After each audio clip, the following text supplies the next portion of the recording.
Récemment, j'ai entendu que les chiens n'avaient pas de néocortex et sachez que scientifiquement, c'est faux.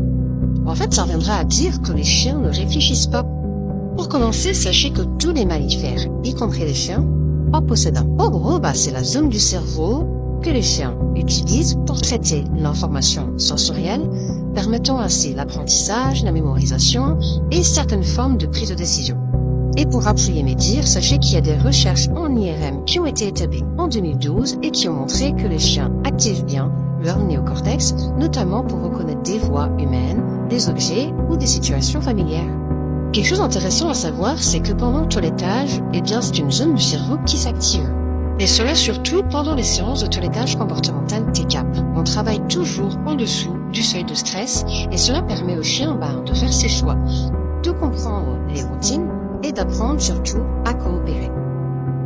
Et tout cela active son néocortex. Le chien n'est pas en mode automatique ou instinctif. Il est présent, réceptif et intelligent. Donc, en résumé, le néocortex existe chez tous les mammifères et pour les autres animaux, c'est une autre partie du cerveau qui s'active. Alors bien sûr, il est moins dominant que chez l'humain, mais il n'est pas absent. Et en toilettage comportemental TCAP, on crée des conditions pour que l'apprentissage conscient soit possible.